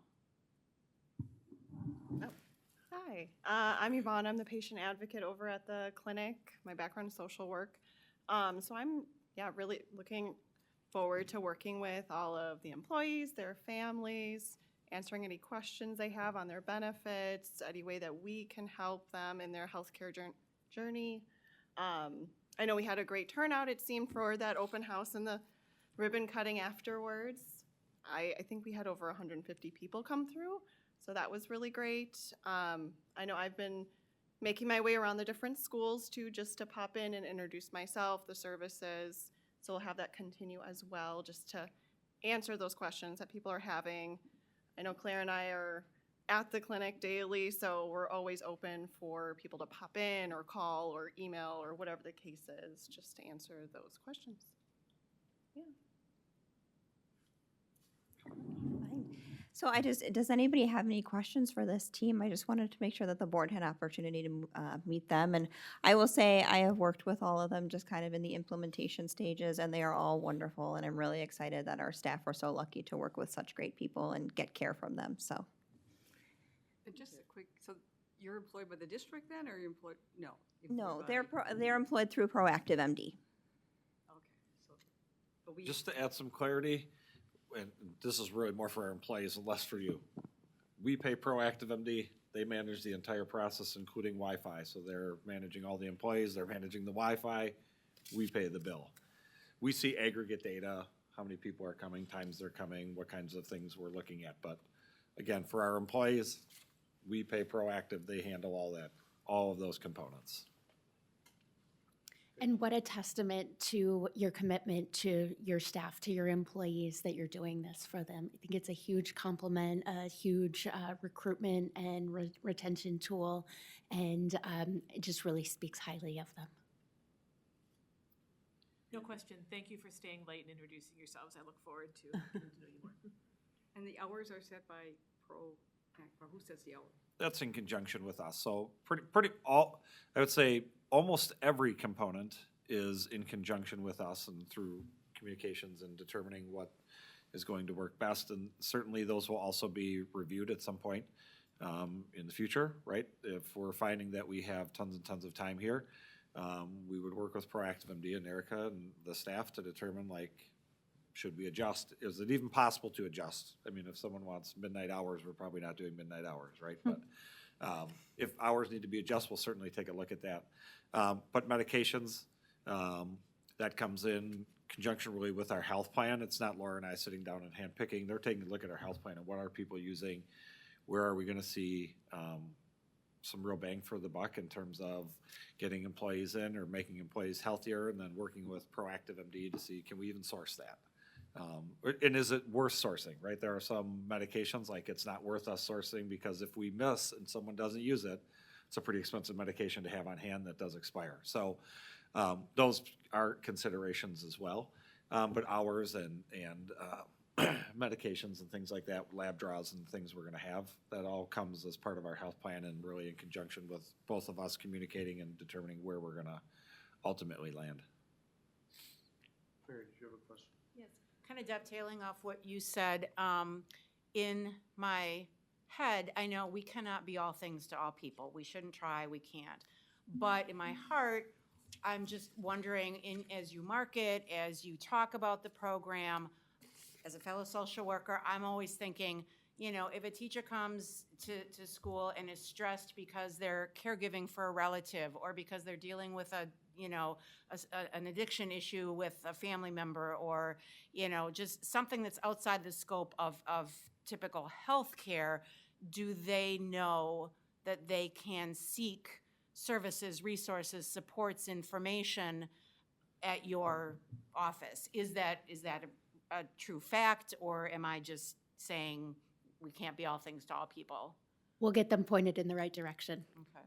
So they know that you are a place where they could come with things that are not necessarily fitting in the I have a sore throat, or, you know, something like that. The answer is yes and no to that. So has that been communicated to them? Absolutely. And that's really one of Yvonne's major roles, is taking these outsourced things and how am I gonna help steer you to health? It could be a healthcare issue, or it could be all the things you mentioned. So yes, employees absolutely know. The no part of that is, if I don't need it, it's shoved to the back of the brain until I do, right? And then do I remember that this option exists? So it's part of our job is to continue to communicate. One of the things about clinics and school districts, or really workplace environments, is they are very grassroots, right? And someone's gonna go and they're gonna have a great experience, and they're gonna say, I did X, Y, and Z there, and they're gonna pass that on. And that becomes a more really ingrained memory for an individual who might have that in the future, because I know that Maksud went or Jasmo went and they had a great experience and we're friends, and so that's awesome. I can use that, right? Right now, it's an idea, and so it gets tucked way back here. So it's really our job to continually communicate. And while Laura and I have ideas, Proactive has tons of ideas, right? They do this, like they have teams of people that do that. And so some of those will be funneling down to us, and how do we continue to just be in front of people? But really, how do we help empower people that have positive experiences to have positive experiences? And if someone doesn't have a great experience, how do we empower them to tell us so that we can improve that, to make sure it is a great experience for the next time? Thank you. Maksud, please. I have two questions. One question is that, as a provider, as a nurse practitioner, are you also planning to go to the schools to introduce yourself to the staff that, hey, I'm here to serve you? And that's my first question. Second question is that, this Proactive MD also has a after hours. For example, if you are playing the role of a primary care, you know, if they have any concerns or questions, anything like that, of course, other than calling 911, does Proactive MD also offers a after hour service where you're covered by someone? For example, hey, I have a runny nose. So someone who is picking up the phone after hours and answering their questions and navigating them what to do as such. I can answer that part. So we do offer like urgent care after hour services now already, and that'll continue. So staff has access to that already for virtual visits, for behavioral health, and also urgent care. So that'll still be a service utilized. And it is part of Proactive MD, so it's, you know, we're able to connect with, you know, what happened, see the outcome, and always follow up afterwards too. Does that answer that And then, question? yes, I and as a provider, I'm planning to go to different schools, not only social worker, as a provider too. Yeah, so we've had some meet and greets already. The ribbon cutting was one. We started to meet people there, started to meet staff. The clinic is open to all employees, and as well as any family members that are on the health plan. So that's primarily our target audience is district employees. Thank you. Anybody else? All right, we'll move on to the Garner Thank you all for, Thank you. thank you all for staying late. Thank Nice to you. meet you. And one thing I will just add about that virtual care in particular is that we implemented the Proactive MD system in September. We rolled that out at kind of our big back-to-school meeting to let staff know that, you know, all employees now have access to this 24/7 care, kind of as the clinic gets up and running and open. And it's mentioned in the report, but we've had, like, at the time that this report was created, we had 34 individual visits. And last year, you know, with our previous online provider, we had about 40 visits for a year. So from September to January, you know, we've had a lot of really great engagement, which I think is good because it means that people are getting comfortable with the organization, they're getting comfortable with the platforms, logging in, creating accounts. And the other nice part is that all ties back so that, you know, our clinic providers can view, hey, I saw you had an urgent care appointment 2 weeks ago, just want to follow up and make sure that you're feeling better, the antibiotic worked the way that it was supposed to. So that's been a really great thing to see. Okay. So the second portion was just a update related to our partner Garner Health, which as a reminder is an addition to our health plan, not necessarily specifically built into it.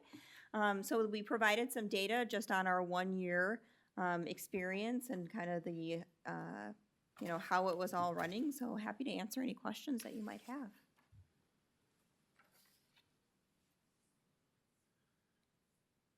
Is that pretty typical of other places that use this product? In terms of the sign-up rate? Yes. Yeah, we're actually much higher than a lot of organizations that Garner partners with. I believe, I can actually tell. So for our first year, we were at around 83%, and the traditional, or like Garner's kind of standard that they have was 63%. So we've had really, really great engagement from our staff, at least creating those accounts and kind of engaging with the app. In terms of the deferred cost or the total savings on that third page of the report, I'm just curious whether the savings per relationship figure is based on national averages or where that number comes from. Do you have a better idea for that one, Andy? Yep. So that comes actually more from regional cost. Okay. So they're taking a look at really where the vast majority of our services are taking place and using that as a cost. Again, I think we talked about this in the budget time, and I know we certainly talked about it last year. We're really looking at cost avoidance. Right, that's the word I was looking Yeah, so not really true savings, but instead of paying $100 for this, we're paying $75. And so we still are encouraging employees to get all of the things that you need. We're trying to help provide the pathway that is not known in healthcare, right? It's probably, maybe there's a second one, but it certainly is the only area I can think of off the top of my head where you don't know the cost of what you're getting, right? You can buy, and you can search on the internet for anything else and find the cost and then just go buy it. Healthcare is the only one where you can't find it and actually know the true cost of what you're actually paying for. And so our job, and really what we're trying to get across, is here's the path.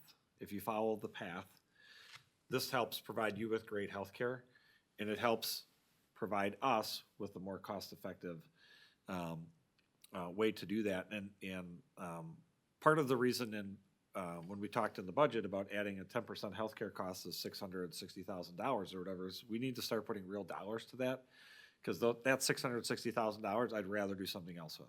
Not like me personally picking a project, but we have other things in the district to say, let's spend the $660,000 there versus spending it just on rising healthcare. And so part of having a clinic, right, is helping to navigate that and providing great healthcare in a more cost-effective manner. And so part of our job, again, is to help steer that.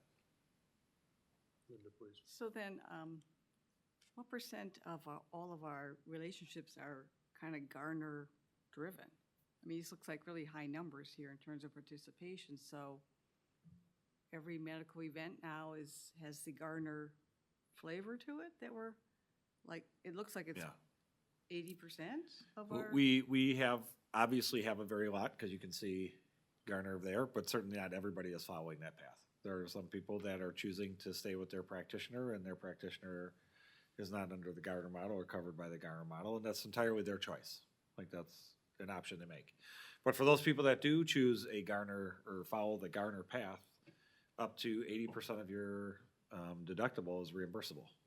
And so medications and lab tests and just seeing the, that doctor visit, that's all part of that reimbursable expense. So we are getting some traction on it, and we're seeing some cost avoidance by following that method. But 100%, I don't know if we'll ever get 100%. But is it higher than 50%? We have never done, we don't have a full cost analysis of every medical event that's happened and whether we're following Garner or not.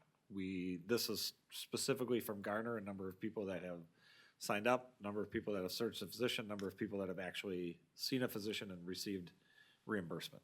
Well, you see that 83% signed up, and then it talks about 70% of that 83%, right, have actually received a reimbursement. So, like Andy said, we're not taking the numbers and breaking it down through all those ways, but we know that 70% of the people that signed up for an account have gotten at least one reimbursement, so they have engaged with a doctor. What we don't look at is, was that a specialist you went to for, out of office or out, in and out surgery, but we don't know, like you maybe still went to your general doctor that you prefer for other things, right? But we know that 83% signed up for account, 70% got at least one reimbursement.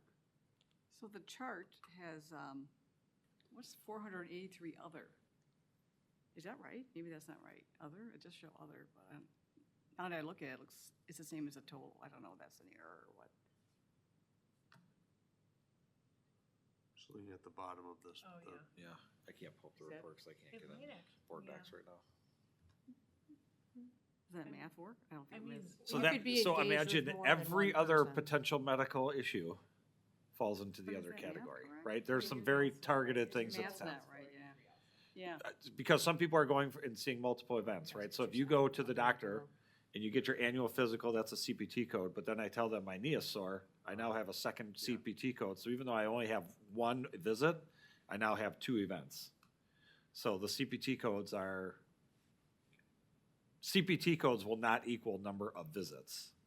CPT codes will at best equal number of visits. I would almost assuredly always say they'll exceed that because people are going in and saying, my shoulder hurts, I'm runny nose, it hurts, but I'm here for my physical. And so those are getting recorded all the time. In truth be told, like more and more CPT codes are getting added because they can bill for that, right? It's many of our systems are really fee for service. So the more fees I can get, the more dollars I can bring in, right? And part of us working with Proactive MD is that doesn't live off that model. Like we don't pay more for more visits. We don't pay more for less visits. We're paying for high quality care. So that physician and Erica's job is to really work through with every employee, like what are all the things going, and that visit she's gonna record all the CPT codes, but doesn't cost any more, so tell everything that's happening to you, right? But you go to your normal primary care and you start talking about all these things, they're just dotting them down, and then when they go to punch in the code, all those things are getting processed through insurance and then billed. And not necessarily as separate visits, but they're all being billed in some capacity. It appears to me that through this, that Garner has been generally a positive for Franklin Public Schools. Is that? Yeah, we hear anecdotally way more positive experiences than negative, and there are a handful. I couldn't get in to see a doctor and whatever have you. Generally, it's been positive. So very similar to what we talked about, Mary, with the clinic. Like, please come to Laura and I. Tell us if there's an issue. We're happy to help work it through. We're not calling the doctors and saying, why aren't you coming in? That goes to our consultant, and then they have to do their job. That's what we're paying them to do. But we want to know those things as well, because I don't think anything is foolproof, but we hear a lot more positive anecdotes in relation to Garner and its use or how it's funneling through or reimbursements than we do of any hiccups it has. And roughly, what is the cost to the district? Garner, oh gosh. The vast majority of our cost actually is the reimbursement of the HRA. I would have to look up our per employee per month cost on that. I don't have that number off the top of my head. I can't even ballpark it for you. Not even Nope, Six figures? can't, no, Wow, can't ballpark okay. for you. You can get back to us, all right? Yep. All right, appreciate it, thank you. Thank you. Anybody else? Questions, comments? All right, And thanks. this will get folded into then another more comprehensive health insurance report that comes back to the board? Or is this it? We will certainly probably be bringing something back for health. We will be moving our healthcare consultant. I think we talked about this in January. So Laura, Gabby, and I finished those meetings last week, and we will let our consultant know. I hope they're not watching today. They'll find out tomorrow. But we will be moving on with our healthcare consultant. So it's going to take them some time to do a full dive of our healthcare plan. Like they're going to have to start that whole process over. And with a July 1st renewal, like that changes the time frame on what we can pull the trigger on and what we can't pull the trigger on. But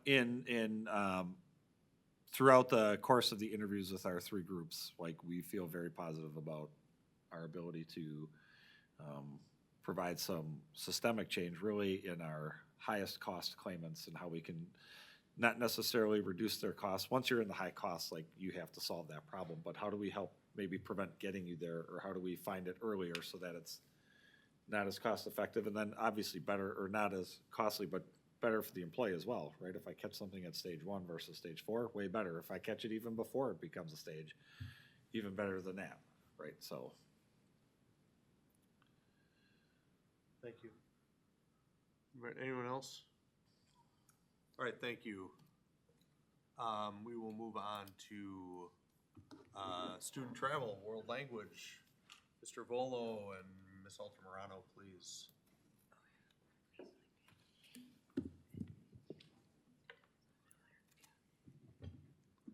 Hello. Hello. So I trust you all have had a chance to review the plan.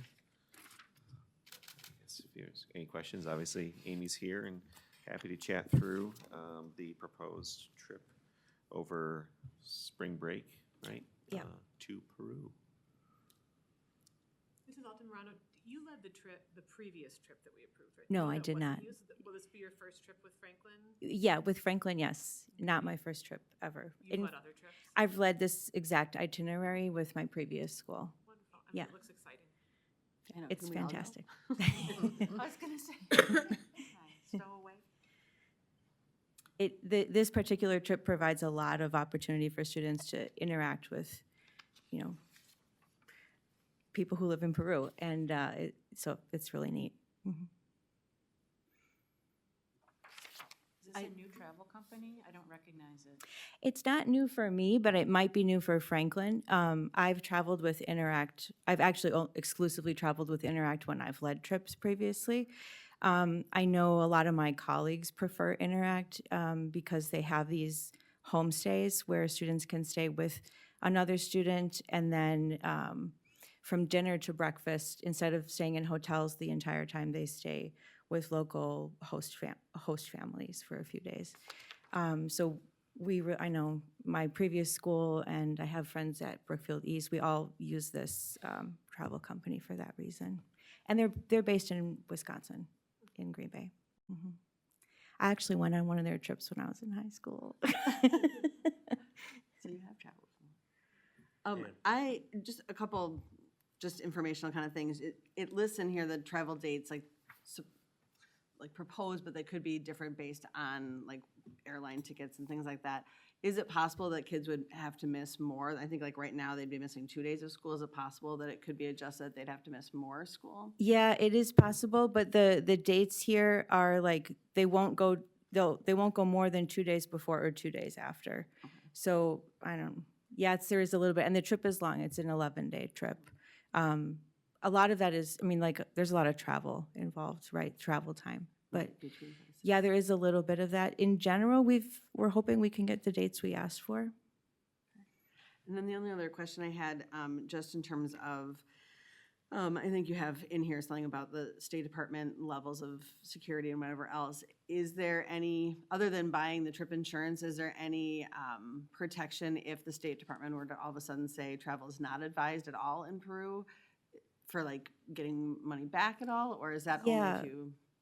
Yeah, there is protection about for that. The company like will either provide an alternative or some sort of refund if that happens. I don't know that it's happened. I mean, it's never happened with me, but yes, that's if it goes to like a level 4, like a do not travel. Yeah. I move to recommend the approval of the world language trip to Peru during March of 2027 school year. Second. All right, motion was made by Dr. Beer, seconded by Mrs. Sapersky. Any further discussion? All in favor? Aye. Opposed? Yay. Motion carries. Thank you. And we all want to come with you. Gracias. Thank you. Thanks for being here for so long tonight. All right, final approval of new policy manual effective July 1st, 2026. Mrs. Sapersky, please. Yay.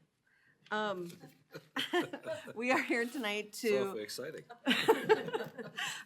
to officially approve all of these policies, which I've brought back for show and tell again.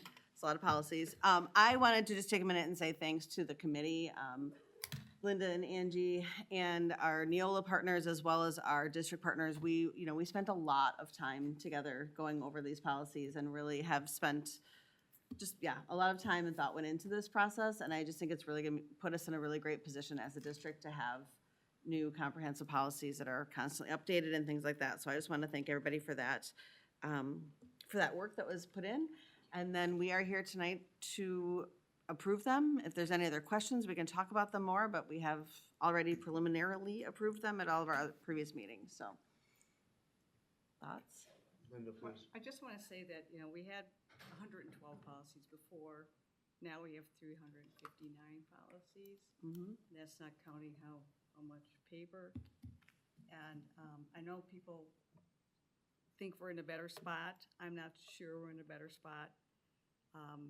Because there's a lot of stuff added that we took on state rules, we took on federal rules and rolled them into here. And I think we pride ourselves in being a local school board. I think we may have, I'm not sure our community wanted us to just roll that all in on top of this. But here's where we are. So I just feel like I'm not 100% certain this is the way I would have gone, but I know it's in them. I reviewed them. And we'll just carry on from here. But I have my concerns. I think I would just respond to those concerns that the reason that we have different state and federal, requirements, we are following the state. The reason our policies are updated and you're seeing more things is there have been more both state and federal policies and procedures and things that we have to do. We don't have a choice in it. Like, the law is the law, regardless of where we are. And I would also say that we do still have a lot of Franklin flavor in these policies. They were, we took a template, but we did stick with a lot of our Franklin things, and we do still have some Franklin flavor. And they can be adjusted if we, as a school board, or if the community feels that there's something that's not working for us. Certainly it's possible to, review them and discuss them further and make adjustments in the future. Is there, sorry. Sorry, please.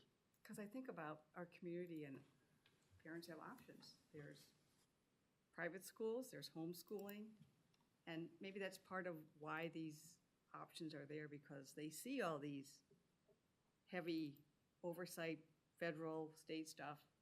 And sometimes, the people we're trying to serve, maybe they want something else. And we have to be also aware that we're trying to compete for students here, and just be aware of the environment that we are operating in.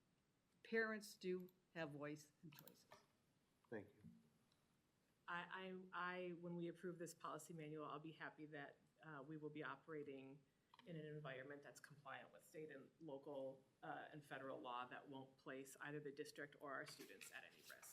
That's really the purpose of this, to protect the district, to protect the board, and most importantly, to protect our students from rules that exist, whether we choose to ignore them or pretend they don't exist or not. So with that, I move to replace the current policy manual with the new policy manual containing the policies in the board adoption draft effective July 1st, 2026.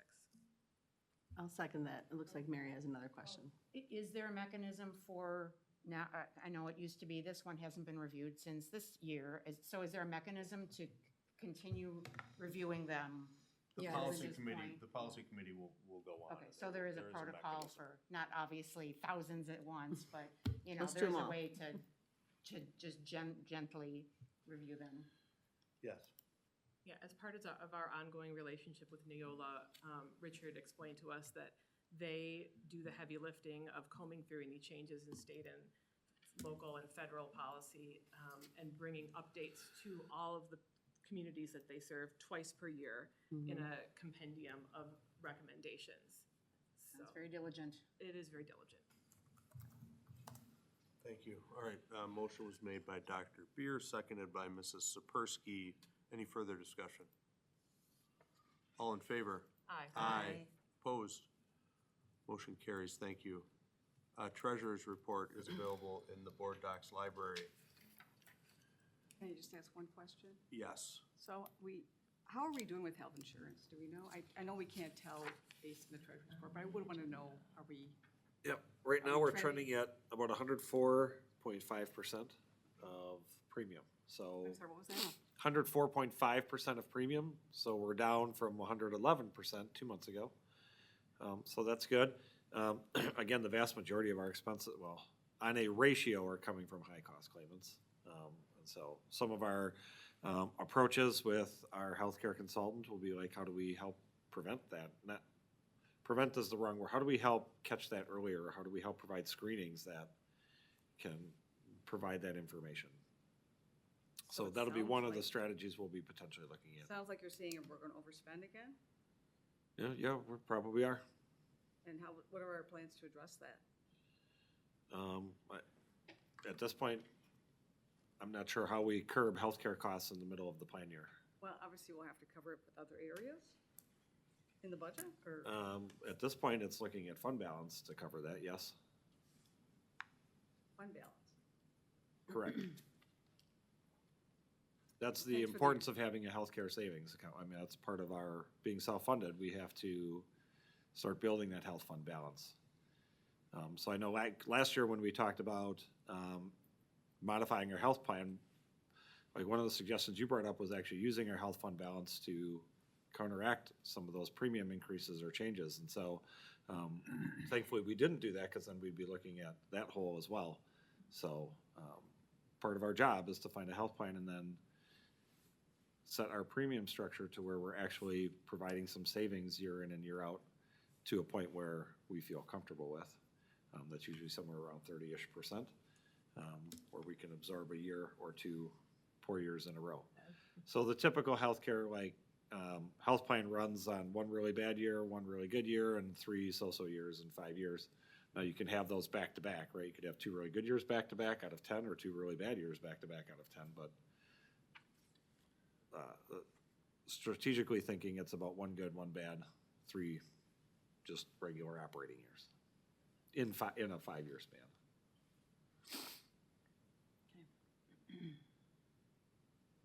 Thank you.